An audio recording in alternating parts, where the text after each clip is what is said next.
3 months ago, she was standing in a wedding dress, radiant, in love, absolutely certain she had made the right choice. 3 months later, she was sitting on the floor with her back against a locked door, listening to her husband and his mother screaming on the other side, demanding she let them back into the home they had just tried to steal from her. How do you go from the happiest day of your life to that in 90 days flat? The answer is something a lot of us don't want to admit.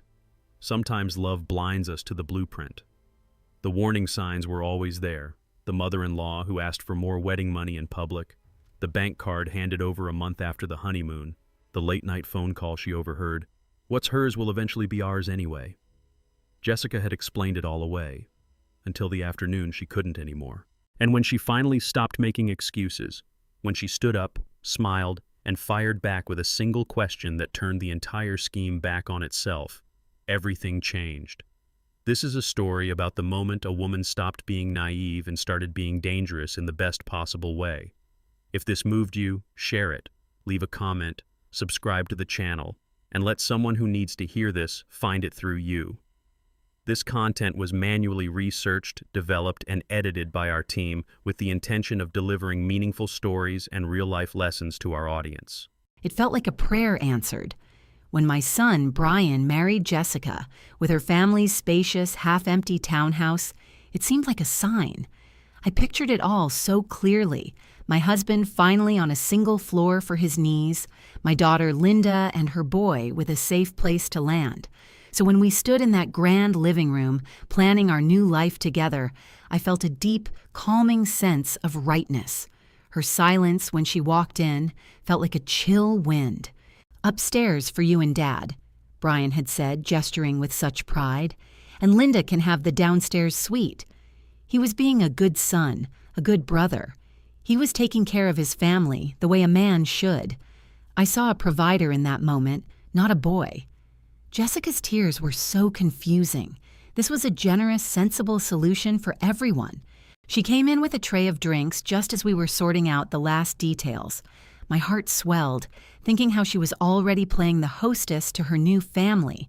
But she nearly dropped everything, and the plates rattled. "Jessica, be careful," I said, a gentle reminder. We couldn't have her breaking her own lovely things. I'd even complimented her china. "These look expensive," I'd murmured, trying to show my appreciation for the life she was sharing with us. "You'll have to be more careful with everyone moving in." Brian gave me a grateful look. He understood. But the look on her face, it was like I'd said something awful. The master bedroom was perfect, so much light and right near the stairs. It would have been a godsend for my husband. "This is perfect, Brian," I'd told my son, my voice thick with relief. It was only then that I noticed Jessica hadn't said a single word. She was just watching us. Brian, bless his heart, even found a room for my grandson. "The office can be for your nephew," he'd announced. He was thinking of everyone. All that space, 1,400 square feet of it, just sitting here. It was our duty as a family to fill it, to make it a home, not just a house. "It's just for a little while," Brian had assured her, "just until our renovations are done." A little white lie, perhaps, but for the greater good. It was to ease her into the idea. But the way she looked at him, her voice suddenly so quiet and strange. "Say that again," she'd asked. It wasn't a question. Brian tried to soothe her, of course. He explained about his father's health, about Linda's struggles. He was being so patient, so reasonable. "This house is huge, honey," he'd said gently. "There's more than enough room." He was trying to make her see reason, to see the goodness in the plan, but she cut him off. Her voice was sharp enough to draw blood. "Empty?" she'd asked.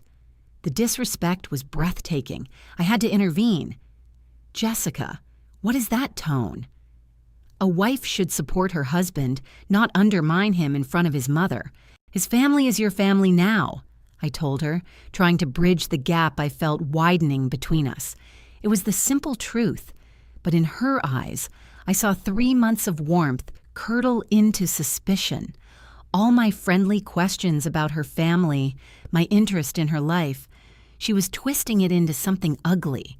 I needed help sometimes, of course. My Brian was a good boy. He'd let me use his card that first month, just until things settled. But to hear her whisper later on the phone that it was a long con, it broke my heart. All I ever wanted was to knit our two families together. Brian pleaded with her, appealing to her good nature. He spoke of family, of loyalty, of how we all needed to pull together in this life. He was asking her to have a bigger heart, to open her home to people who loved her. I backed him up completely. "You need to fix your attitude," I said, maybe a bit more sternly than I intended. A wife's priority is her husband's family. It was just common sense. Letting us stay here wasn't a burden. It was the right, decent thing to do. "He never asked me," she said, her voice dangerously quiet. That's when I started to feel a flicker of fear. This wasn't about reason for her. Then she looked right at my son. "Did it ever cross your mind this is my house?" Brian's confident smile faltered. "What's yours is mine," he stammered, trying to remind her of her vows. I tried to soften the mood, to be the peacemaker. "I know you're not used to a big family, dear," I said, trying to sound understanding and kind. Her laugh was the ugliest sound I had ever heard. "You want to try it?" she mocked. The thought that she saw us as some kind of grifters after we had welcomed her into our lives with open arms was a deep and terrible wound. She looked at us. This girl who had worn white and promised to love my son just 3 months ago, and I saw a stranger. She was enjoying this, enjoying our shock. A little smile played on her lips, and it was the cruelest thing I had ever seen. "You're right, we're married," she purred, and for a second, my heart leaped with hope. I thought she'd seen sense. Then she delivered the blow. "So we should add my parents' names to your condo deed, shouldn't we? What's yours is mine." The blood drained from my face. Brian looked like he'd been punched. To compare our need to her parents' comfort was a grotesque insult. "And your condo is in a better school district," she added, twisting the knife. "Perfect for your nephew." My son just pointed at her, speechless. "How can you be so calculating?" he finally managed. Her response chilled me to the bone. "Calculating? Didn't you start this conversation?" She was dismantling our family's hope piece by piece, and she was proud of it. "We thought you were a respectable girl," I cried out, the words torn from me. How could we have been so wrong about her? All I could think of was the dream I'd held of our family, safe and together under one roof, turning to ash. Her smile vanished. "Sharon," she said, her voice flat and dead, "this house is in my name, only my name, a premarital asset." The words hung in the air like a death sentence. "It has nothing to do with Brian." He just whispered, "Fine." It was the sound of utter defeat. He accused her of guarding her assets, of never trusting him, and she threw it back in his face with some nonsense about a free housing scheme. She was twisting his love, his desire to provide for his family, into something monstrous, and then she walked to the door and opened it wide. "The tour's over," she announced, her voice ringing with triumph. She told my son he could come back alone, but that none of us were ever welcome again unless she invited us. She threw us out. The door clicked shut, and the sound echoed in the sudden silence. I couldn't hold it in. A sob escaped me, then another. All our plans, all our hopes, shattered on the floor of that pristine entryway. My son just stood there, shell-shocked. We yelled. I don't remember what I said, just a torrent of pain and disbelief. "I knew she was no good," Brian roared. We weren't trying to win anymore. We had already lost everything. I think in the quiet of the car ride home, that's when the real regret began to set in, seeing the broken look on my son's face. I had pushed too hard. I had been so sure I was right, so certain it was the only way. I'd seen her parents watching me at the first dinner. I had dismissed their sharp, protective glances as the fussing of wealthy people. Now I realized they had seen something in me that I hadn't wanted to see in myself. I had wanted to build a fortress for my family. Instead, I had handed my son's wife the stones to build a wall between us. My sensible plan had cost him his marriage. What a naive idiot I was. The house was always the goal, but I had convinced myself it was a righteous one. The deed, the ownership, these were just details. It was family that mattered. But I had forgotten that it had to be her family too. Now I understand the way her mother looked at me when I'd asked about the house. It wasn't friendly curiosity she saw in my eyes. It was ambition. It was a plan. Her family had built a wall around her, a wall of lawyers and deeds and money. Our family was built on need, on fierce, clumsy love and desperation. We never stood a chance. The law was on her side. The house was on her side. And my son, my poor son, was left with nothing but the fallout from my beautiful, disastrous plan. They were gone, and a terrible quiet settled in my heart. I thought Brian had married a solution. I thought I had found a safe harbor for everyone I loved, but I was the snake in her garden all along. I saw only what I wanted, and in my blindness, I led my own son to ruin. I saw it in his eyes on the drive home, that quick, calculating assessment of how much he had just lost, and it was all my fault. It began, I suppose, with the best of intentions. When Brian married Jessica Miller, it felt like a prayer answered. My husband's knees were shot, my daughter Linda was raising her boy alone, and Brian worked himself to the bone. Then here was Jessica, with that beautiful townhouse, all those empty rooms just sitting there. A solution, a blessing. The day it all fell apart, Brian called me, his voice shaking. She threw me out. I couldn't understand. We'd simply been talking, Linda and I, about how we could all fit, how we could make it work. It wasn't a plot. It was a family making a plan. Go home, I told him. She's your wife. You fix this. He tried. He called and called, but she tortured him, letting it ring. I pictured him, my son, apologizing for me, for my hopes for our family. When she finally answered, it was with a cold silence that was more brutal than any yelling. It was a cruelty I hadn't expected. I never saw Brian as a snake. I saw him as my son trying to build a life. And Jessica had so much. I didn't see a condo to be carved up. I saw a lifeline. My husband needed a home without stairs. My grandson needed a yard to play in. It wasn't about greed. It was about need. Brian tried to explain it to her gently. We're a family, he said. What's mine is yours. It's a simple truth, one she apparently never learned. She called our dream a safety net, as if that were a dirty word. What is family for, if not that? She twisted our words into something ugly. Splitting treasure, she called it. I had only suggested Linda and her boy take the master bedroom because it was quieter for the child. A kindness. And Jessica laughed in my son's face. A cold, bitter sound that told me she thought we were beneath her. The idea of renting out our old place for a little extra income? She called that a scheme. We call it survival. Something a woman who's never had to worry about a light bill would never understand. She saw a con. I saw a responsible financial decision. Then she attacked his heart, accused him of marrying her for that house. It was a poison dart, and it landed. My son loved her. It was me, his mother, who saw the practical advantages. I was the one who saw the house as our salvation. When Brian told me about that phone call, my heart broke for him. She twisted everything. The household card I used for their groceries was suddenly theft. Suggesting she be fair to our family at Christmas was some kind of shakedown. Me, just trying to picture where Linda and the baby could stay, was casing the joint.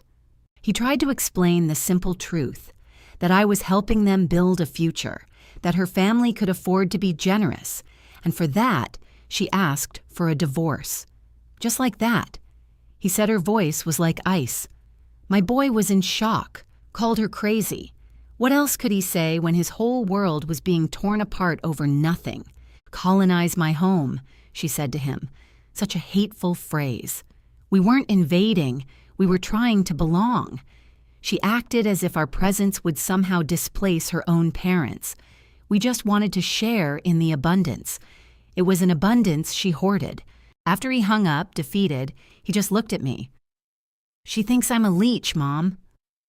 In that moment, I saw her not as a daughter-in-law, but as the person who had broken my son's heart because she couldn't stand to share. He was inconsolable. Not for the house, but for the woman he thought he'd married. He mourned the illusion of the loving wife he thought he'd found 3 months ago. And as he sat there, broken, my own resolve hardened. This wasn't over. I knew it was that friend of hers, Olivia. I'd seen the way she looked at us, at our family. I could practically hear her whispering poison in Jessica's ear, telling her to stand her ground, to protect what was hers. I'd seen it from the start, that coldness in her. She defended Brian to her friend, but I always felt it was a performance. I told my husband, "That girl doesn't understand family. She understands property." She called my son a con artist, my boy, who worked 60 hours a week. She called our family parasites. The injustice of it burned in my chest. We weren't parasites. We were just drowning, and she was standing on the shore with a life raft, refusing to throw it. Of course she would change the locks. Of course her friend would tell her Brian had no claim to the home. It was never their home, was it? It was always her house, a premarital asset, a fortress with walls too high for us to climb. What will people say? That was her worry. Not my son's broken heart, not our family's struggle, but the opinions of strangers. It proved what I suspected all along. For her, it was all about appearances. That friend of hers probably filled her head with nonsense about being a firecracker, about not letting anyone walk all over her, as if wanting to help your husband's family is being a doormat. It's called being a wife. I could feel her pulling away, building her walls higher with that friend laying the bricks. She was choosing her side, and it wasn't ours. It wasn't Brian's. A lawyer, of course. The first move wasn't toward reconciliation, but toward war. Her friend found her a shark ready to tear my son apart, and he was supposed to just walk away with nothing. He won't get a splinter. I'm sure they cackled. The house was in her name, paid in full. She had all the power, and she knew it. She documented everything, every penny, while my son had given her his whole heart. That $2,000 watch she bought him wasn't a gift. It was a transaction, a down payment to keep him happy, and now she wanted a refund. I told Brian not to worry. We were a family. We would survive this. I made him go back. I bought the flowers myself. "Show her you're sorry," I said, "even though you did nothing wrong." He stood out there under a streetlight like a lost boy, playing a part in a romance she had already ended. She watched him from her window, I'm sure of it, and I'm sure she felt nothing. She wasn't seeing her husband, she was seeing an actor who had failed his audition for her life. I had Linda call, thinking a sister's voice might soften her. "Family shouldn't fight," Linda said, her voice so gentle. "We can smooth this over." Jessica hung up on her, on my daughter. She blocked her number. In that moment, any sympathy I had left for her turned to ice. She wasn't just rejecting our plan, she was rejecting us, piece by piece. I imagine she went straight for the paperwork, for that deed. Jessica Miller, a single woman. Those were the only words that mattered to her. Her name, her property. My son screamed her name from the street, but he was already a ghost to her. The next morning, I knew we had to act. My son had slept in his car. It was a humiliation I could not bear. This war, as she saw it, had to end. So I went.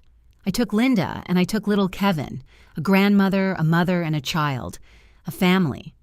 We stood at her door, and when she didn't answer, I admit I lost my temper. My son's dignity was at stake. She made us wait, listening to us bang on the door. Then she opened it, cool and calm, wearing a little smile that felt like a knife twisting in my gut. She was enjoying this. My fist was still raised to knock again when the door swung open. "It's early," she said, her voice like honeyed poison, the sheer audacity. "You have some nerve," I sputtered, my carefully planned words gone. "Brian was downstairs all night," I cried out. Is that how a wife acts?" Linda jumped in, her voice trembling with worry for her brother. We were a united front of concern and outrage. Even little Kevin, in his innocence, understood. "Aunt Jess, Uncle Brian said you wouldn't let him in," he said, and she just looked at him, her face unreadable. "Come in," she said. "Let's talk." As we crossed her threshold into the house I had seen as our future, I felt a sudden sharp dread.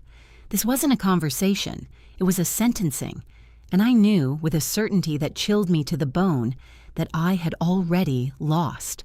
I had known from the start they were a different kind of people. When I first walked through her house, I wasn't appraising the furniture. When I asked if the couch was leather, I was thinking of my husband's ailing back. But she only ever saw the worst in us. She saw takers, not family. And maybe, in the end, that's what I had become. I stood in the middle of my son's living room and tried to speak sense to the girl. I had to tell her calmly how cruel she was being. "Don't you see?" I said. "Brian understands family." She just saw an empty room. We saw a sanctuary. To think she believed we wanted to steal from her. We were offering to make her house a home, a real family home. But when I used that very phrase, marital home, her face hardened. She started talking about lawyers and legal terms, like we were strangers in a boardroom, not family. She kept repeating it. Premarital property, as if the words were a brick wall. My Linda, bless her heart, tried to explain it simply. You marry the man. You marry his family. It's a truth as old as time. But Jessica looked right through us. Then she did something I will never forgive. She took my daughter's deepest pain, her divorce, and threw it in her face like a stone, mocking Linda's struggle. That's when I saw the coldness in her, the pure, unfeeling coldness. I softened my voice. I thought, let me try again. Let me be the reasonable one. I laid out a compromise, a path where we could all be together, supporting one another. It was a generous plan. She looked at me as if I were a con artist. She saw our needs as an invasion, my husband's aching knees, my grandson needing a place to play. It was only for a while, just until we were all on our feet. Define a while, she demanded, her voice full of acid, as if our troubles were just an elaborate lie. So the plan was to stay forever, is that it? She asked, her voice dripping with poison. The accusation took my breath away, that she could think so little of us, that she could believe we were capable of such a thing. It was a deeper wound than she could know. Is that the kind of person you think I am? I whispered, truly stunned. She didn't answer. Instead, she mentioned how Brian had already planned out the rooms. She twisted my son's thoughtfulness, his care for his family, into evidence for her dark fantasy. Linda spoke the plain truth. Families support each other. And Jessica's reply was to ask, with a sneer, how Linda planned on supporting her. To mock our financial hardship, to rub our noses in it. The indignity was almost too much to bear. I thought the child might soften her. Little Kevin was so happy. Uncle Brian said we can live here, he chirped, running to hug her leg. It was the pure heart of a child reaching out. And she knelt down and filled his head with confusion, telling him it wasn't true. It was no act. That little boy believed he was coming home to his family. She made him doubt his own uncle, his own grandmother. She was breaking his heart for sport, right there on her polished floor. Linda couldn't stand it. She pulled her son back to her side. I knew then that all reason was lost. I squared my shoulders. This was for my family. The Collins family, I announced, is moving in. This was no longer a discussion. She just stood there, defiant. I had to make her see the damage she was doing. I can be a very difficult mother-in-law, I warned her. I was trying to save my son's marriage from her selfishness. I told her he would divorce her for this. It wasn't a threat, it was the truth. In my world, a wife who turns her back on her husband's family has made her choice. I was giving her a last chance to be a wife, to be a daughter. She mistook my desperation to save our family for an attack. And then she walked to the door. She opened it and told me, his mother, to leave. She spoke of divorce as if it were nothing. The shock of it left me breathless. I felt the whole world, my whole carefully constructed plan, shattering around me. "You will regret this," Linda told her, and the girl's answer was ice. "My only regret is your family." She pointed to the door. I couldn't feel my legs. I sank onto the couch. She couldn't throw me out. I was his mother. She held up her phone, the screen glowing with the numbers 911. She was going to call the police. On me. "A trespassing charge," she said. The shame burned me from the inside out. This girl my son had married was threatening me like a common criminal. "I'm counting to 3, she said. I heard Linda gasp. We stumbled out the door, her insults following us down the walkway, my son's wife calling us names. I had lost, completely. The silence in the car on the way home was heavier than any words. It was the sound of total failure. I had gambled everything to keep my family together, and I had been thrown out like trash. Brian called later, confused, wanting to know what happened. I explained how she had treated us, how she had insulted his family. He sounded so far away. He was already lost to me. He called me back after he spoke with her. His voice was different. She had twisted everything, turning our need into a crime and his love into a weakness. She had poisoned him against his own blood. She made him believe our family was a burden, a list of expenses. All the little ways we'd helped each other over the years, she had reframed them as debts. A trap. There was no talking to him. She had painted a picture of us as parasites, and in his confusion, he was starting to believe her. My attempts to reason with him felt like trying to shout through glass. "Did you ever see me as family?"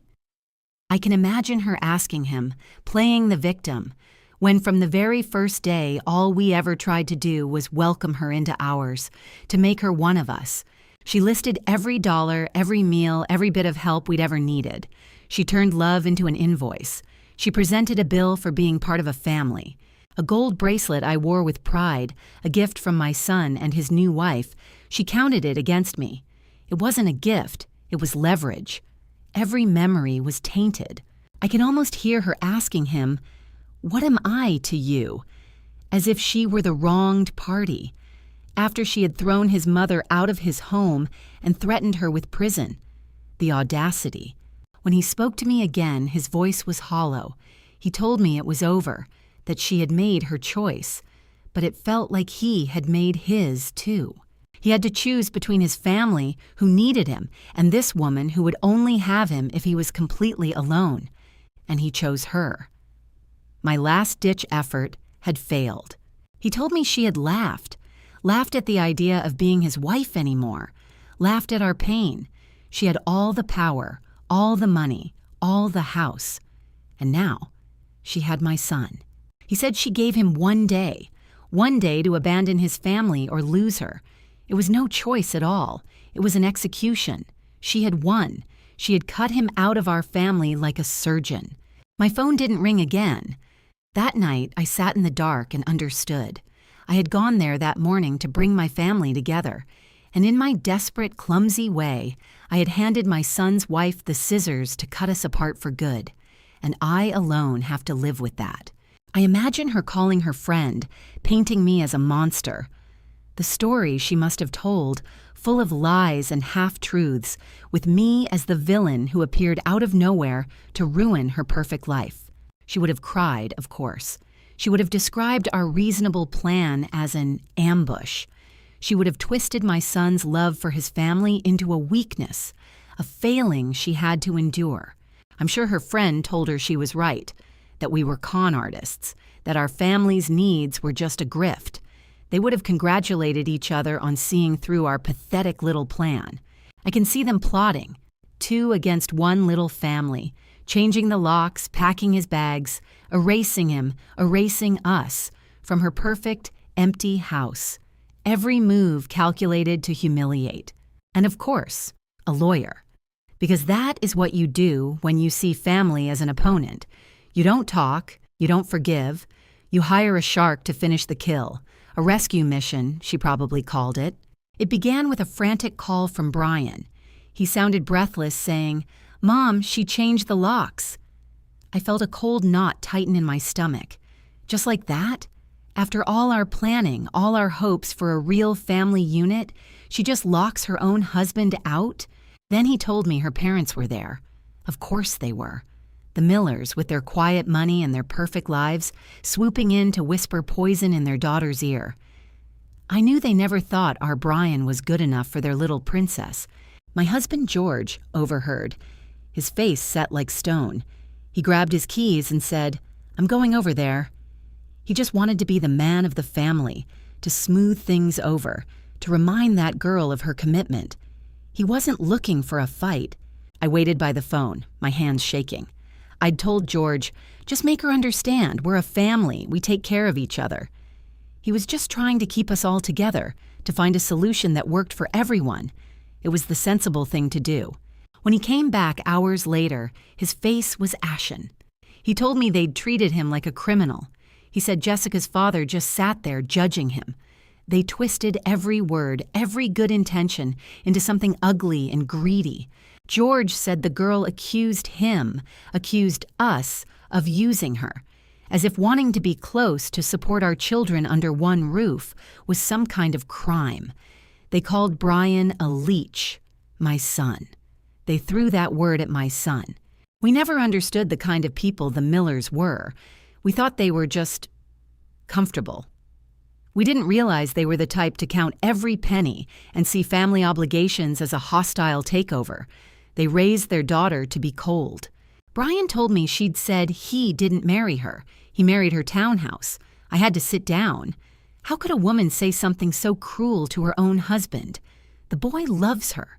We were just trying to build a future for them, for all of us. I remember thinking she was so generous at first with her little gifts. Now I see it was all a ledger in her mind. She was keeping score.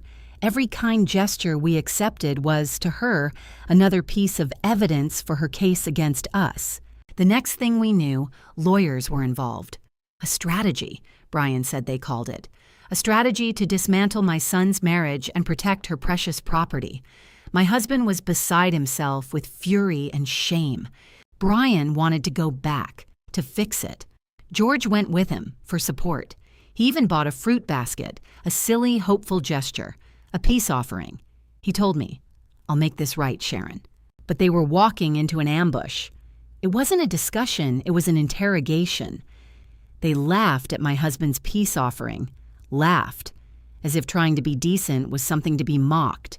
He told me her father just sat there, a silent, menacing presence, letting the women do the talking, letting them tear my son and my husband apart with their vicious, calculated words. That's not a man. That's a coward. George tried to be reasonable, to talk about a happy family. The way Jessica sneered at him, calling him Mr. Collins like he was a stranger, it was meant to humiliate him. And it worked. Brian was just trying to understand what was happening, and her mother attacked him, saying he was taking advantage of her daughter. We raised him to be a good man, a provider, and they called him a user. She asked him if he wanted a payday from the divorce. The words were meant to sound like a joke, but they were daggers. She was painting my son as a gold digger, in front of her parents, in front of his own father. George tried to defend Brian, to explain that a man is supposed to look out for his whole family, his parents, his sister. That's how we were raised. It's about loyalty. They acted like he was speaking a foreign language. For them, it was simple. We were poor, so we were parasites. There was no other possibility in their minds. They couldn't imagine a world where family meant more than money, where sticking together wasn't a scheme. She looked my husband in the eye and asked him if Brian was after her assets. The disrespect, the gall of it. George is a proud man. To have that thrown in his face by that slip of a girl, I felt the shame of it from miles away. Then she made a joke about our own home, about her parents getting a piece of it. It was so vicious, so utterly lacking in decency. She was trying to prove a point by stomping on my husband's dignity. George's heart isn't what it used to be. When he got upset, Brian stepped in to calm him down. And they twisted that too. They made it seem like a performance, not a son worried for his father. She kept asking, "Why my house? Why my house?" because it was half empty, because it was a practical solution, because we thought she was family. How could she not see the simple, sensible logic of it? She listed every dollar she'd ever spent, every gift, every bit of help, as if she were a prosecutor reading a list of charges. She was building a case that we were thieves, that we had scammed her from the very beginning. And then her father finally spoke. Just a few words, George said, but with a tone that promised violence. He threatened my husband. In his daughter's home, he threatened the father of her husband. He asked George if we would have let Brian marry her if she didn't own the house. And what could he say? It was a trap. Of course he loved her. But the house was a blessing, a godsend that could have solved everything. Brian begged her, told her it didn't have to be this way. My poor boy was just trying to salvage the wreckage of his marriage, and she just stood there, cold as ice. She'd already decided. They asked him if he married her just for love. It was another trick question. He married her for love and for a future, for stability, for everything a man is supposed to want for his family. They made that sound like a sin. She stood there and lectured him, they said. Picked him apart piece by piece, calling him spineless, greedy. All these horrible things. She was destroying him, and she was enjoying it. "You love what I can do for you," is what she said to him. That was it. The final blow. She had reduced my son's love, his whole life, down to a transaction. And in that moment, I think she broke him. She threw them out, her husband and her father-in-law, threw them out of her house and threatened to call the police. My George, who had never had a door slammed in his face in his life, was thrown out like a beggar. As they were leaving, George said something he shouldn't have. He was hurt. His pride was in tatters. He called her damaged goods. It was wrong, but it came from a place of deep, agonizing pain. He saw his family's future turning to ash. And she just smiled that cold, perfect smile. She said Brian was the one nobody would want now. A divorced man from a poor family. She said it right to his face. She wanted to hurt him, to ruin him completely. When Brian came home, he didn't even look like my son. The light was gone from his eyes. He just said, "It's over, Mom." And I knew. My plan, my sensible, practical plan to hold us all together, had just blown our family apart. Now there are lawyers making lists. Our entire life, our struggles, our hopes are being turned into numbers on a page, all because I saw an empty house and thought it could be a home for all of us. I look at what they call their evidence. Every time Jessica helped us out, every check she wrote, I saw it as a daughter joining a family. They see it as premeditated theft. I remember the bracelet she gave me for my birthday. It cost over $1,000. I was so touched. Now I realize it was just another entry in her private ledger, another nail for my son's coffin. I think of my husband's face when he came home from her house, the humiliation. I think of my son sitting silently in his room. I wanted to give them security. Instead, I brought them shame. It was all just a simple solution, a good, sensible idea. I see that now. It was a perfect idea that cost me my son. And there is nothing in this world more expensive than that. It started with a phone call, Brian's voice so hollow it scared me. He said she'd thrown him out. Her friend, that Olivia, had gotten in her ear, filling her head with poison.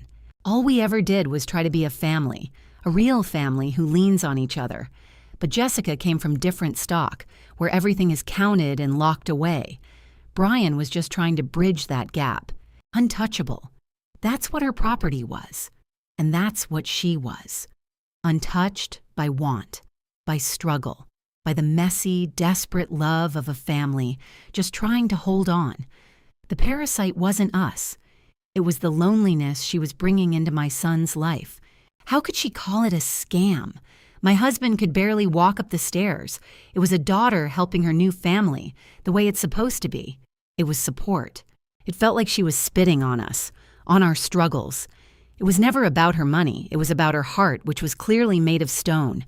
The law was on her side, a cold comfort for a cold woman. Brian told me she and her friend were laughing, mocking his pain, as if his broken heart was just a scam falling apart. How could anyone be so cruel? Her lawyer warned that Brian might drag things out. Of course he would. He was wounded. He wasn't some worm. He was a man trying to save his marriage from a woman who had already discarded him. She wanted it over, he said. Fast, like ripping off a bandage.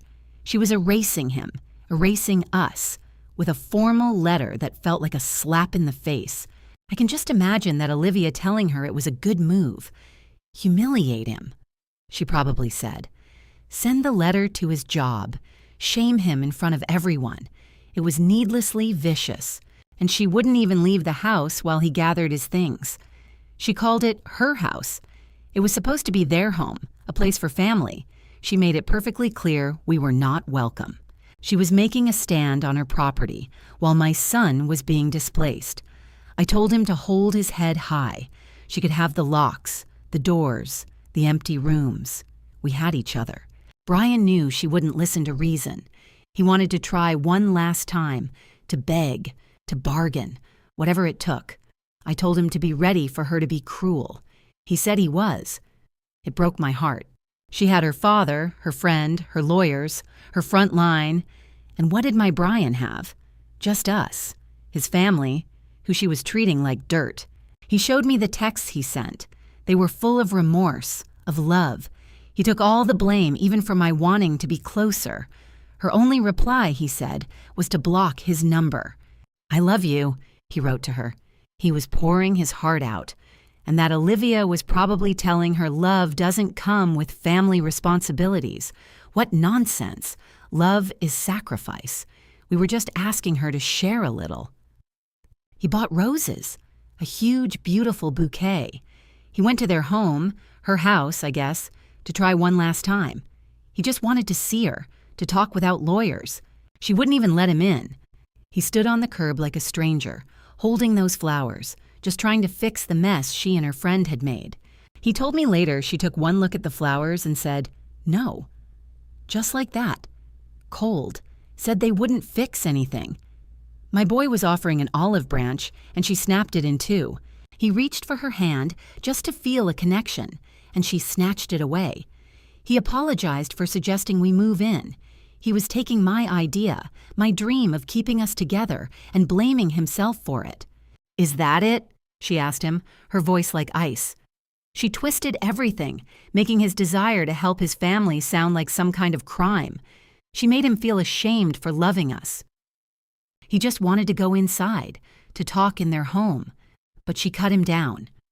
It's not yours anymore, she'd said. Every word was meant to wound him.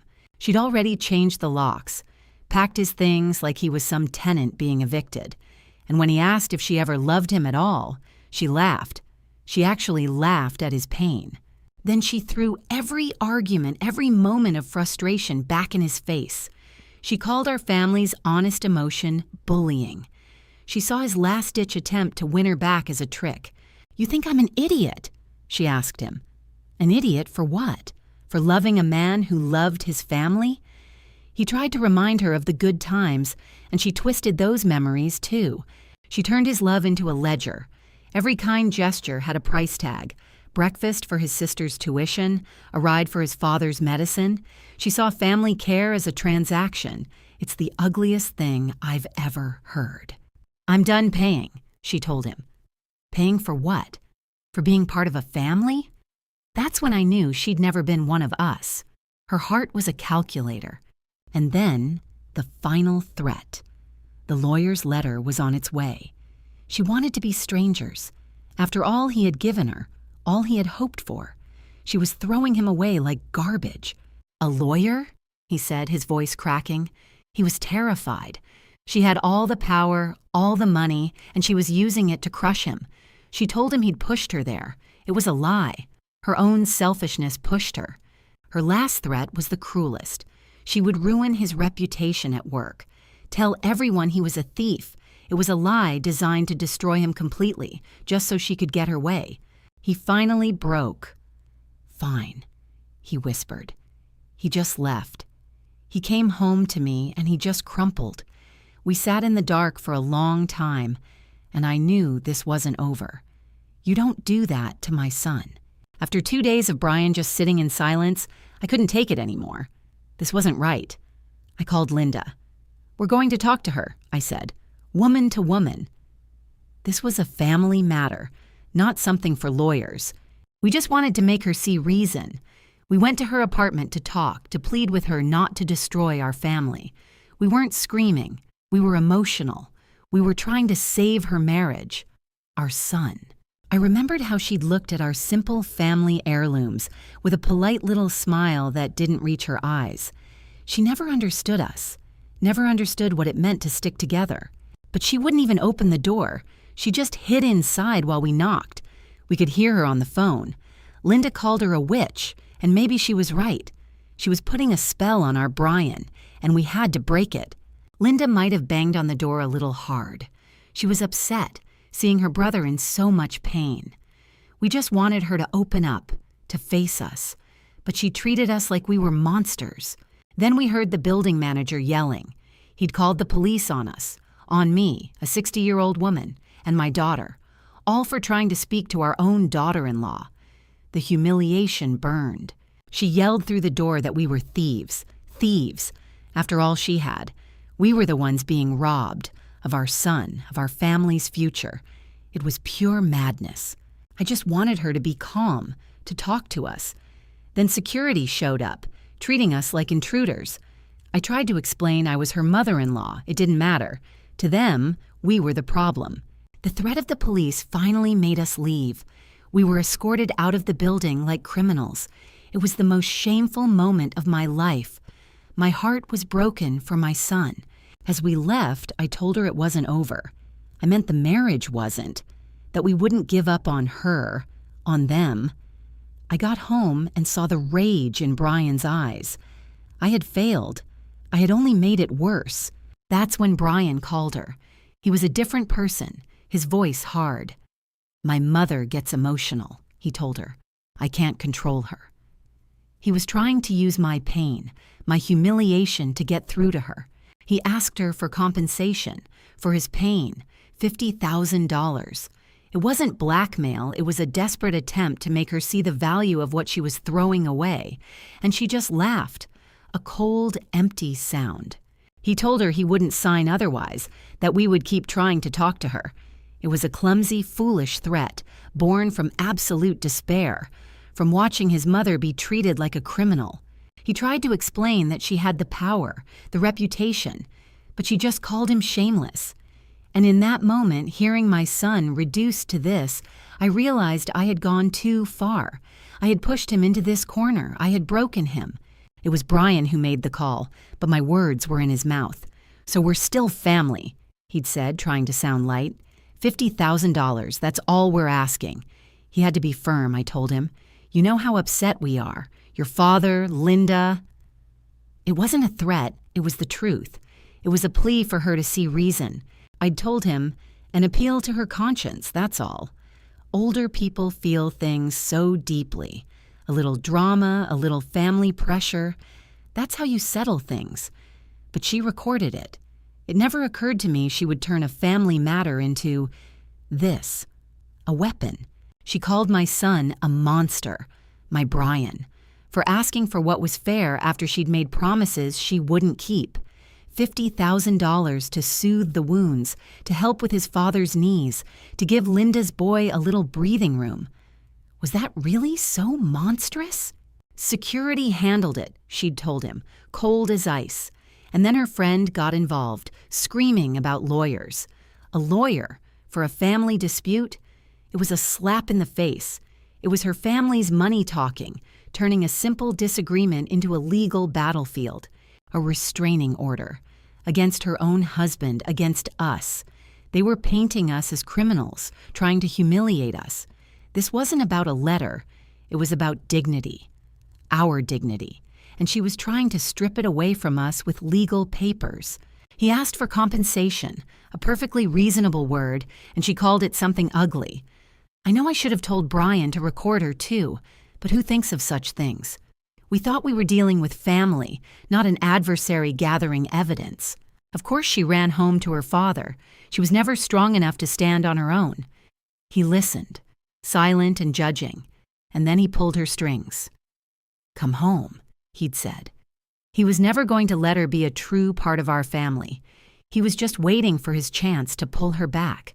He called it a strategic retreat. I call it cowardice. He saw that house, that beautiful, empty house, as a weakness. It was meant to be a foundation for their future, for our family's future. But her father only saw it as a bargaining chip he was about to take off the table. As she was leaving, the building manager came. Can you imagine the humiliation? Having the staff look at you like you're a trespasser in what was supposed to be your son's home. They were turning everyone against us. More security, more cameras, locking down the floor. They were treating us, the Collins family, like a gang of thieves, all because we asked for a little help, a little fairness from the girl who had everything and refused to share. The police. She actually had the police talk to the manager, a protective order. The words still burn. Protecting her from what? From a mother-in-law who just wanted to see her family secure? From a husband who worked his fingers to the bone for her? An hour later, her daddy whisked her away, and then came the news that felt like a punch to the gut. "We're selling the townhouse." He didn't just want to protect her, he wanted to punish us. He wanted to destroy the dream, selling it. Just like that. The solution to all our problems, the one generous thing she could have done, and her father ripped it away. He said it was her weakness. No, it was our hope. And he extinguished it without a second thought. He said a house is just a thing. Easy for a man like him to say. For us, it was everything. Security. A place for Linda and the baby. A home where my husband could rest his aching bones. He said it was a liability, but it was only a liability to his selfish plans. Peace of mind. Hers, maybe. What about ours? What about the peace of mind of a mother watching her children struggle? They were arrogant, thinking we were just after the property. We were after a life, a future she dangled in front of us and then snatched away. "Scorch the earth," he'd said. And I suppose from their side of the fence, that's what it looked like. To me, it felt like they were salting the fields so nothing could ever grow there again. All that talk of being a warrior. She was just her father's little soldier. She claimed it was her fight, her disaster. It was ours, too. She made a promise to my son, to our family. Selling that house wasn't an act of strength. It was the ultimate act of selfishness. She was cutting us out, plain and simple. They called it strength. Her father smiling with pride, her friend cheering her on. They were all so proud of her for destroying my son, for breaking our hearts. They saw a warrior. I saw a girl who would burn down a home rather than share the warmth. And they had a nice dinner. Her mother, a rock, just hugged her. Did anyone hug my son? Did anyone make him dinner while his entire future was being dismantled by the woman who was supposed to love him? They created a little pocket of peace while they planned their war. My family was living in the hurricane they'd created, and they were sitting at their dinner table, passing the potatoes and plotting our ruin. She told Brian she was selling the house, not with sadness, not with regret, but with a voice like ice. "I just want him gone," she'd said. Him, my son, like he was something to be disposed of. "Liquidate everything," her friend told her. That's the kind of advice she was getting. Erase him, leave him with nothing. Her father wanted to keep it quiet, but she couldn't resist the cruelty. She wanted Brian to know. She called him herself, not to talk, not to work it out, but to gloat, to let him know he'd lost. "She backed the wrong woman," her friend said. "No, my son just married the wrong one. He married a girl who had ice where her heart should be. $1.5 million. That's what the house was worth. A number so large it made me dizzy. A fortune that could have saved us all, and she was turning it into a weapon against us. 1.3 million cash, close in a month. She was in a rush, all right. a rush to erase every trace of us, to slam the door so hard the whole house shook. Personal reasons, she told the agent. The reason was us. We were her personal reason. Then the bank, a certificate of deposit, a vault. She was locking it all away, not for their future, not for a rainy day, but to keep it from Brian, to make sure he, her husband, would never see a penny. The advisor thought she was crazy. We did too, but it wasn't madness. It was malice. Every dollar she locked away was another stone in the wall she was building between her world and ours. And the car, that beautiful red car. Brian only said he should drive it to protect her because he worried. He saw it as a family asset, but she saw it as just another thing that was hers and hers alone. She sold it for $20,000. Just like that. A check. Another piece of their life converted into cash she could hide from him. I prayed he would never have to see someone else driving that car. The humiliation would be too much. The money, locked away. The car, gone. The house, on the market. She was so clever, so methodical. She dismantled the life they were supposed to build with the precision of a surgeon, cutting away every part that was connected to us. She handed the check to her crying mother. What a performance. The Collins family doesn't get a single dime. I heard those words from Brian and my own heart cracked. It was never about the dimes. It was about the promise. Her friend called us vultures, and maybe we were. When you're starving, you'll circle anything that looks like a meal. She had a feast and wouldn't even give us the scraps. So yes, we circled. We hoped. Was that so wrong? Then she started recording Brian's phone calls, secretly. My son was just trying to talk to his wife, and she was treating him like a criminal. My heart went cold when he told me. And the way she spoke of the house, my house. It was never our house. Brian was simply reminding her they were a family, that they had shared assets, and she acted as if he were a stranger making a claim. I listened at the door as she took him apart piece by piece. Separate property, premarital, paid in full, and then the final blow. But your condo, that was the moment I knew. The moment the floor fell out from under me.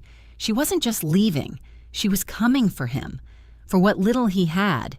And I realized, with a cold, sickening dread, that in trying to save my family, I had just destroyed my son. It began with a phone call from Brian. I heard a sound in his voice I'd never heard before, the sound of a building collapsing. She's coming after the condo, Mom. My blood ran cold. That condo was his future, his one real asset. That girl was trying to tear him down to nothing. It's not about the money, it's the principle, he told me she'd said. Principle? The principle of abandoning a family that had welcomed her? She'd even counted up some $700 in gifts. We were trying to make a life together, and she was keeping receipts. When he told me she'd called him a monster, I had to sit down. My Brian? A monster? After we had opened our home, our hearts to her, Linda had only gone to see her to talk sense, and this is what we got.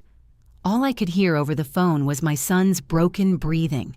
She said she's broke, he whispered, and it was the most ridiculous lie I'd ever heard. A girl from a family like that doesn't just go broke.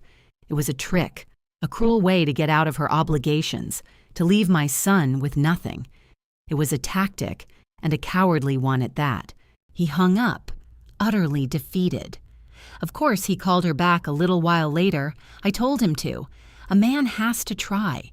He had to show her he was willing to fix things, even if she was the one breaking them. He was being the bigger person, and all she saw was weakness. His voice was so gentle when he pleaded with her. Jess, I'm sorry. He was apologizing for her cruelty. He even offered to put some distance between us, his own family, just to appease her. It broke my heart to hear him offer up such a sacrifice for a woman who clearly despised us. And she just laughed at him. Laughed. Then she laid her cards on the table with that vicious question. If I told you I'd just inherited millions, you'd be on your knees, wouldn't you? It confirmed everything. She thought we were just after her money.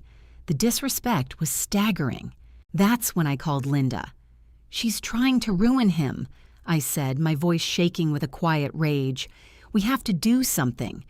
We had to protect our family. What Jessica was doing felt like a declaration of war, and I couldn't just stand by and watch her destroy my son. Then the strangest thing happened. A few days later, a friend of Linda's called.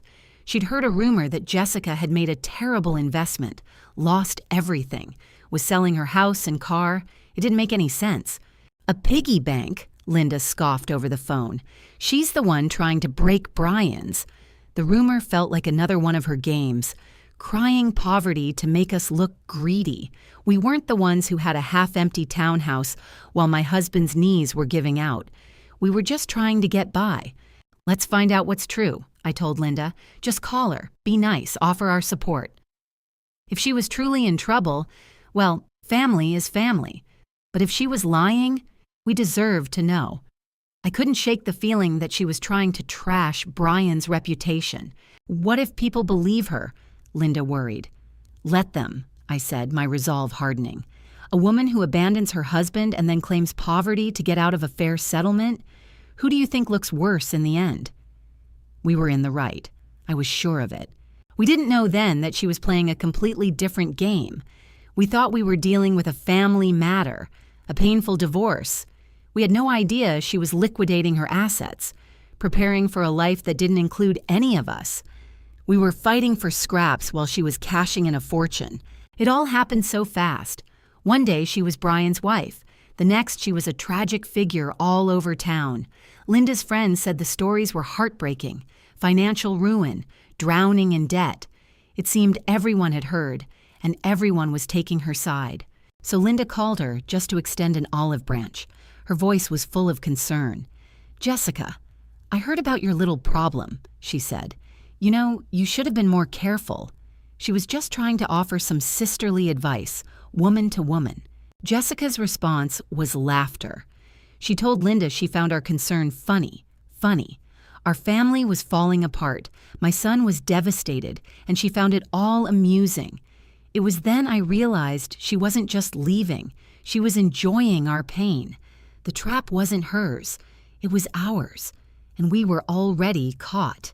When Linda told me Jessica expected us to just walk away with nothing, a cold anger settled in my stomach. This wasn't about greed. It was about respect. For the time, for the commitment. A small sum, $5,000 for Linda's troubles trying to mediate. It was more than fair. She refused. So we asked for $10,000 for Brian, for the humiliation, for the life he had put on hold for her. I remembered meeting her, how her eyes scanned our modest home. She always saw us as beneath her, that calculating look. I see now it was always there. $10,000 for his freedom, Linda told her. It was a bargain, a clean break from the mess she had made. But she acted as if we were criminals. The audacity to be so careless with other people's lives and then claim victimhood. We had to remind her that family matters, that her parents wouldn't want to see this ugliness dragged out in public. It wasn't a threat, it was a simple fact. We were just trying to appeal to her sense of decency, but it became clear she didn't have any. She started talking about courthouses and lawyers. It was such a cold American way to handle things. We were family. This should have been solved around a kitchen table, not in a courtroom. She was trying to scare Brian, to disgust him into submission. Then came the threat against his condo, his home, the one he'd worked so hard for years before he even met her. She claimed her name on a few mortgage payments gave her the right to seize it. It was then I knew we were dealing with someone truly ruthless. Community asset, she called it. She was even threatening to bring up Christmas gifts, $700, as if that compared to what my son had given her. She was trying to bleed him dry, penny by penny, just for the satisfaction of it. Linda called me after, her voice trembling. "She's changed, Mom. She sounds cold." I heard it too. The sweet girl Brian married was gone. In her place was a stranger, and she was using the law like a weapon against us. Of course Brian didn't show up at the courthouse. It was a trap, a public humiliation. Her father was there. She was surrounding herself with her own people, making it clear we were the outsiders. He was right to stay away. She wouldn't even meet him halfway. He asked to meet near her parents' home, a neutral place to talk like adults. But she refused. It was the courthouse or nothing. It was never about a divorce. It was about her winning and us losing. He was ready to give up, to just let her have her way, but I couldn't stand for it. Her family needed to know what their daughter was doing. If she wouldn't listen to us, maybe she would listen to them. It felt like our last chance. I never should have gone. When she called me later from the back of that police car, her voice was a ghost. "They arrested us, Brian." It didn't feel real. We had just gone to talk. How did it come to this? My first thought was of the shame. My second was of Jessica. This was her fault. The security guard was aggressive. He put his hands on me. Linda just tried to push him away. We were the ones who were assaulted, and Brian was on the phone begging the woman who did this to us to fix it, to just call it a misunderstanding, a family thing. "Don't do this, Jess," he pleaded. I could hear the desperation in his voice. He asked her if she could live with herself if his own mother was arrested because of her. And there was just silence on the other end of the line. I heard her say something about pressing charges, that we were harassing her family. It was in that moment, sitting on that cold plastic bench, that I finally understood. I'd been trying to hold my family together, but I had gone too far. I had pushed and pushed, believing I was right. Mediation, a quiet settlement. That's all I had ever wanted. But my desperation had turned me into something ugly. We showed up at her parents' house looking for a lifeline, and instead, we handed her a sword. Heartless, that's what he called her. But maybe we had made her that way. I looked at Linda, her face pale under the fluorescent lights, and I knew I had lost. I hadn't just lost the fight. I had lost my son. And for what? For a little bit of money and a whole lot of pride. It was all gone. Then she was talking about pressing charges. For what? A heated family discussion? We only wanted to make her see reason. The thought of police, of jail. It was a grotesque overreaction. She promised she wouldn't back down. Bringing her father into it was just another way to show us we weren't good enough. He looked right through us, a quiet man whose silence was louder than any insult. At the station, my poor boy tried to reach for her, to beg her to stop this madness. He just touched her arm, and you'd think he'd attacked her from the way she recoiled. "Is assaulting someone a little argument?" she asked, her voice like ice. It was all for show, for the officers.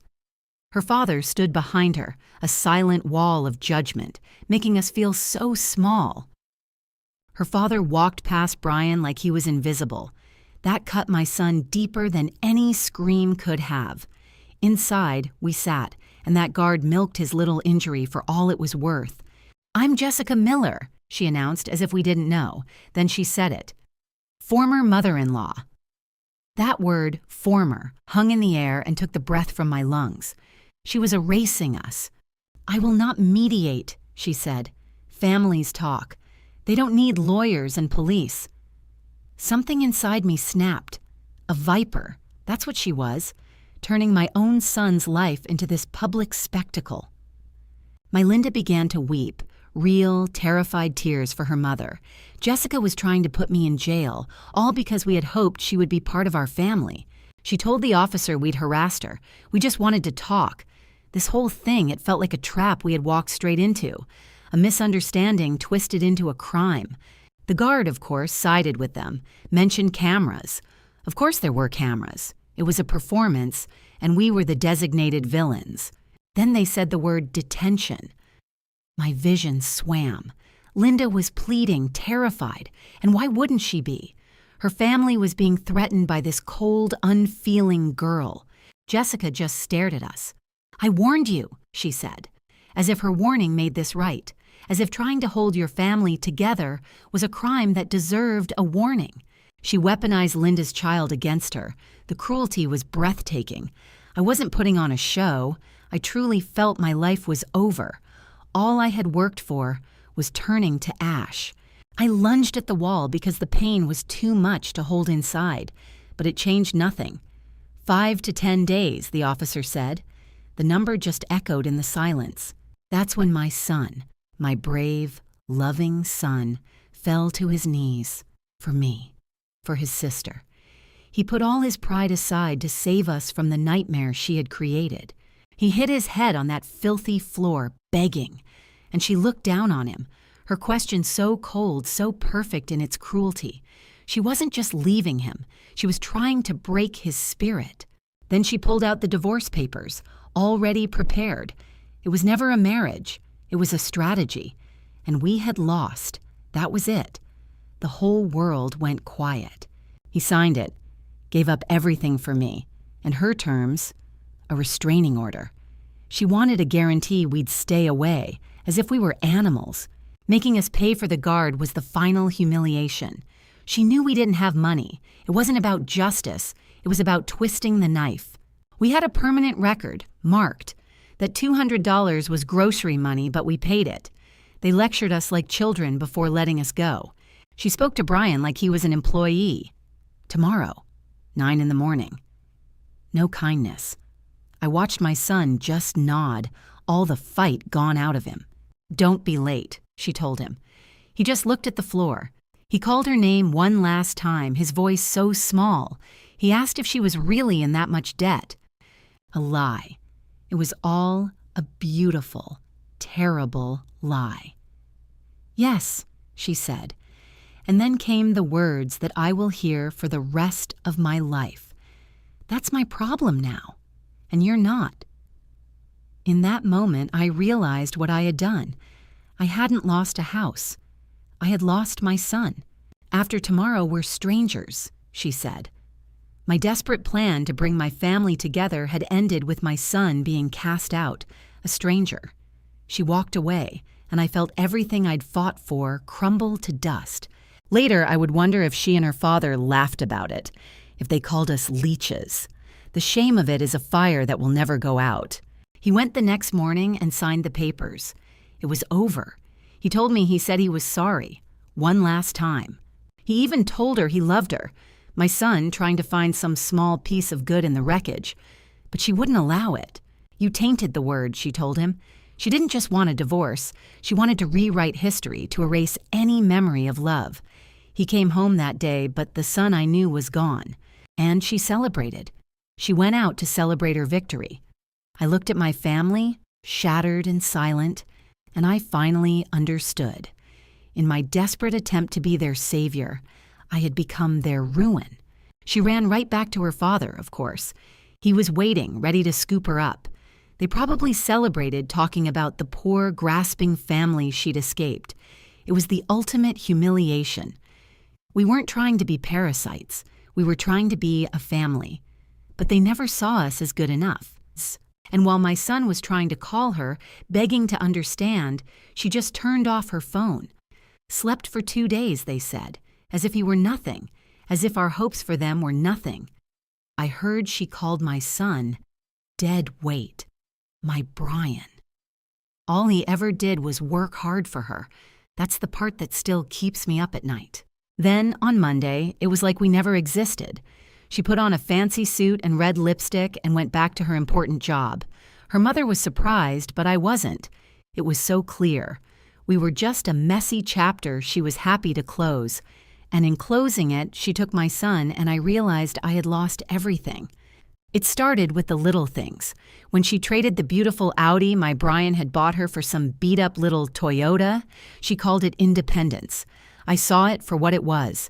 The first thread she pulled to unravel the family we were trying to weave together, a slap in the face. I'm sure her mother told her she was amazing, that she deserved better. They always stick together, those types. They don't understand that family means sacrifice, that you bend a little to keep everyone strong. They just saw my son as not good enough. She drove off to her precious job as if nothing had happened. I sat in our kitchen, listening to my husband's knees crackle with every move, and wondered how she could be so cold. 3 months we had all been under one roof, and she could just erase it in a single morning. I can just picture her walking back into that office, everyone fawning over her. her colleague Amy whispering in her ear. They were probably all gossiping, painting my son as some kind of monster and her as a brave little soldier for leaving him. Her boss, that Henderson man, was probably thrilled. She always saved her best energy for him, for that job. He said he needed her, and she ran. Her husband needed her, our family needed her, and she walked away without a second glance. It told me everything I needed to know about her priorities. The thought of her walking through that office with everyone staring made my stomach turn. Not for her, but for the shame of it all. For my son. For our family name being dragged through the mud by a woman who didn't appreciate what she'd been given. Of course, work was her anchor. It was easier to hide in spreadsheets and projects than to face the responsibilities of being a wife, of being part of a family that needed her. When things got hard, she didn't fight for her marriage. She ran back to her desk. Then the rumors reached us that we had taken everything, that we had left her with nothing. My face burned with shame. We had opened our home, offered her a place for all of us to build a future, and this was our reward? To be called thieves by her gossiping friends. I heard she just laughed about it. Laughed, as if our reputation, our dignity, was a joke to her. She called it being free. I called it being cruel. What she was free from was loyalty, from duty, from the bonds that are supposed to mean something. And then, the ultimate betrayal. The lawyer, the purchase agreement. That townhouse was meant to be a home, a foundation for generations, for my granddaughter to play in, for Brian's future. She was selling it out from under us, turning a family home into cash. Her lawyer asking if Brian was causing further issues. The audacity. My son, heartbroken and confused, was treated like a criminal. He wasn't the issue.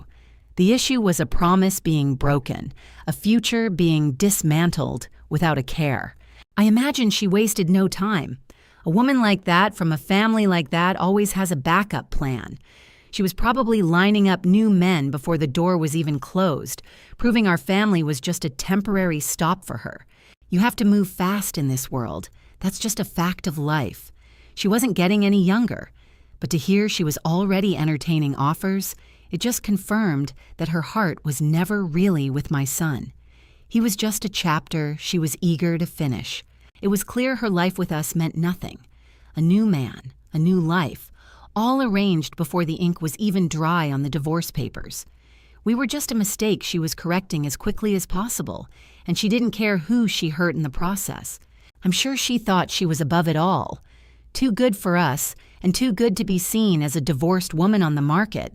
But that's what she was. She had made her choice. That night, I told Brian we had to show them. We couldn't let her and her friend control the story. So we set the table at that restaurant. One beautiful steak, a good bottle of wine. It wasn't pathetic. It was about dignity. It was his way of saying, "You can leave, but you can't break me." The post was perfect. Dinner, for one, can still have class. It showed he was a gentleman, that he was suffering with grace. The comments poured in, people asking what was wrong. It was exactly what we wanted, to show he was the victim, the one who was left behind. I remember the first night we met her. I asked about her family, their business. It's called getting to know people. Her friends twisted it, called us greedy.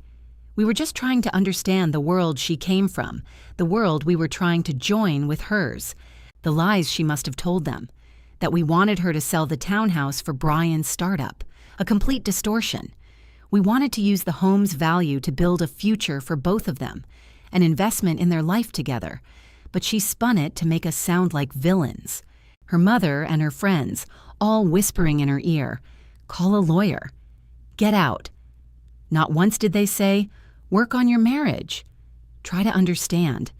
They just wanted to tear it all down and prove they were right about us from the beginning. Brian saw the post from her family.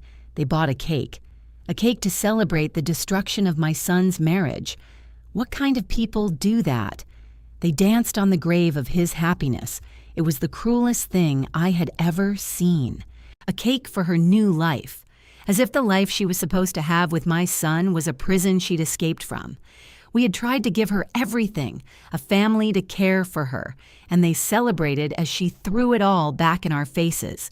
While they were eating cake and making wishes, my son was sitting in his childhood bedroom, the silence so loud it hurt. I asked him what he wished for, and he just shook his head. He had wished for a life with her.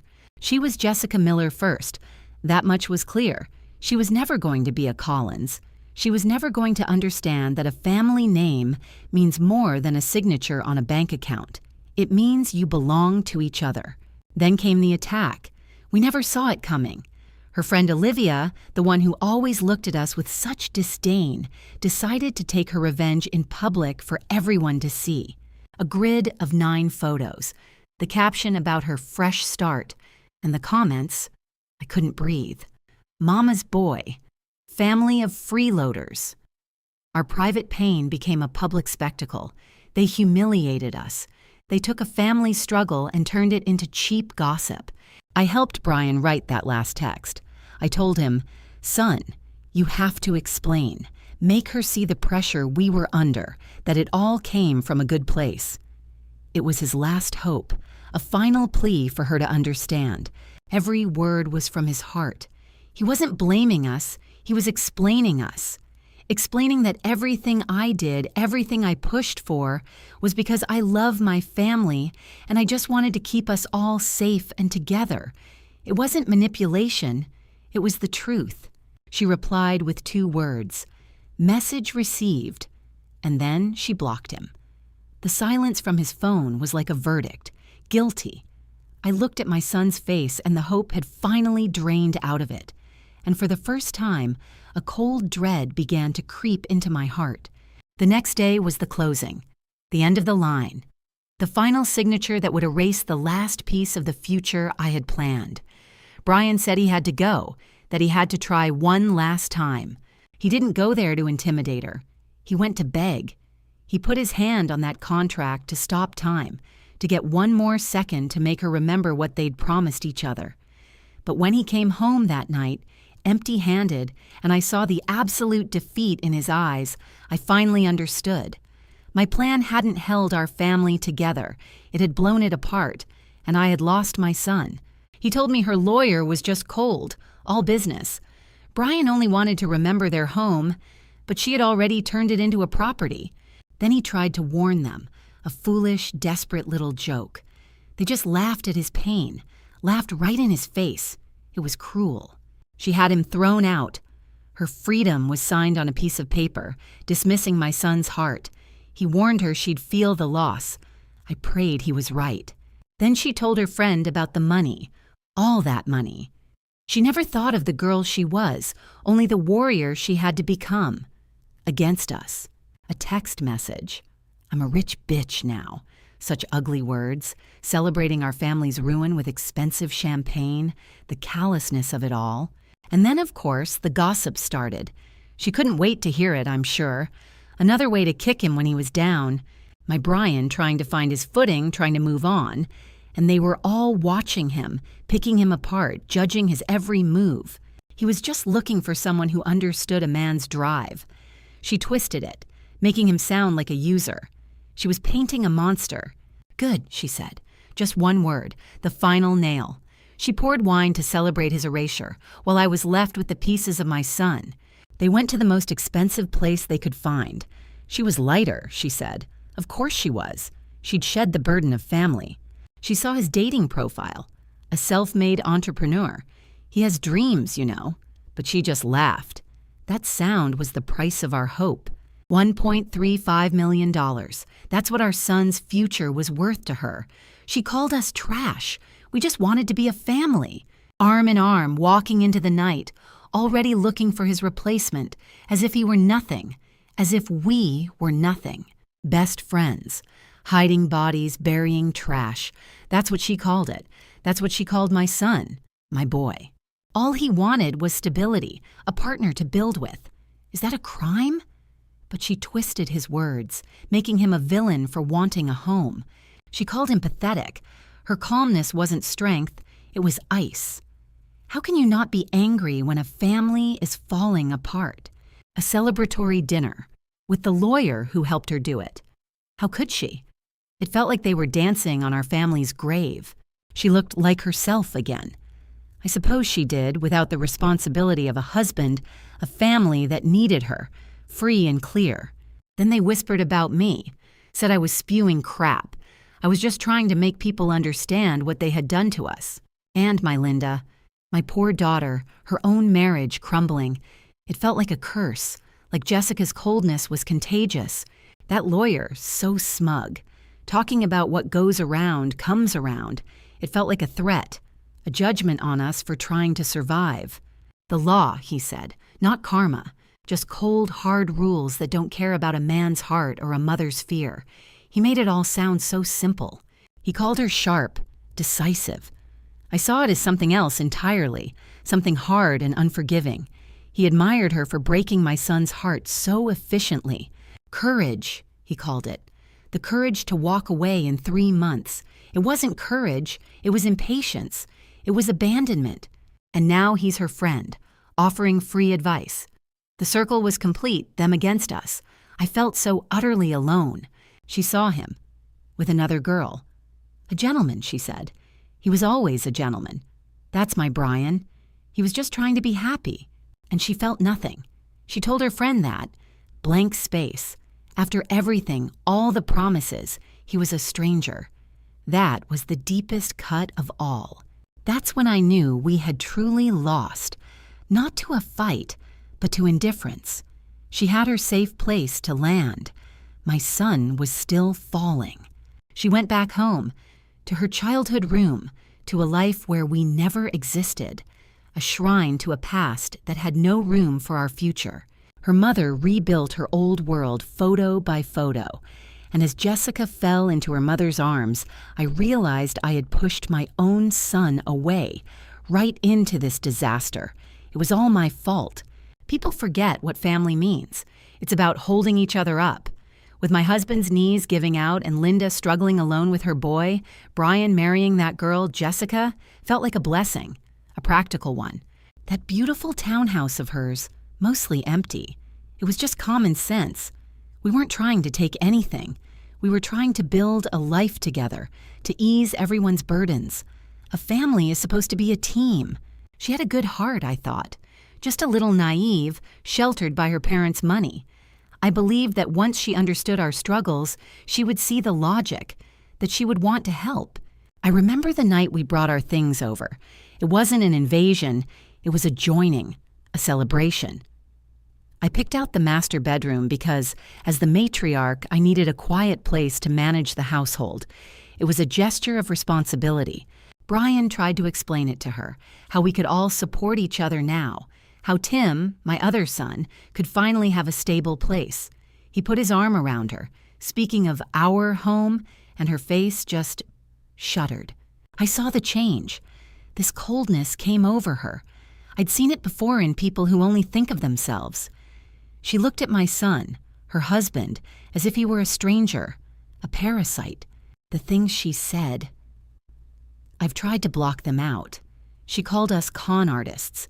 In her own home, she accused us of using her. She looked at me with such hatred, as if my desire to keep my family from drowning was some kind of sin. Brian's heartache was a physical thing in the room. He begged her to be reasonable, to see that this was for the best, for everyone. But she was listening to someone else. That friend of hers, Olivia, I'm sure. She pointed to the door. She threw us out, her own family. The humiliation stings even now, to be cast out onto the street like beggars when all we offered was to share our lives, our support. The text he sent her was a last, desperate plea. He was telling her she needed him, but what he meant was that we all needed each other. She didn't just block him, she severed a limb from our family. That night, I held my son while he shook with a rage born of pure betrayal. He had given her his heart, and she had valued her empty rooms more. It broke something in him. After that, everything fractured. The stress of it all put a strain on my heart, literally. The doctor called it a health crisis. I called it a broken spirit. Linda's divorce became final. She lost her house. Brian tried to date, but he was bitter, wounded. How could he trust anyone again? Every woman was a potential threat, another Jessica waiting to discard him when he became inconvenient. We were a family in pieces. Every day was a reminder of what we'd lost, of the stability that had been snatched away. And for what? For her pride? For her empty, quiet house? I heard later, through the grapevine, that she was seeing someone new, some lawyer. Good for her. I hope she's happy in that big, silent house. I hope the quiet is worth it. Sometimes, late at night, I wonder. I trace the lines of my plan, the simple, sensible logic of it all. Where did I go wrong? My only crime was wanting to keep my children safe. But when I see the emptiness in Brian's eyes, the exhaustion on Linda's face, a cold dread washes over me. I see that my sensible plan had a fatal flaw. I never considered her. Not really. I saw her as a solution, a key. I never stopped to see the woman, and in my blindness, I pushed my own son off a cliff. I didn't want her money. I wanted her strength, her resources to become our family's foundation. But you can't force someone to be your savior. My husband says to let it go, that we'll manage. But the regret is a physical weight. I thought I was holding my family together. Instead, I was the one who tied the anchor to our feet. I was so afraid of us sinking that I drowned us myself. I lost my son. Not to her, but to my own pride. That is the truth I must now live with. The silence in my own house is deafening. There is no victory in this story. No wicked mother brought to justice. There is only a woman who loved her family so fiercely she drove away their one chance at happiness. I was trying to build a fortress, and all I ended up with was rubble.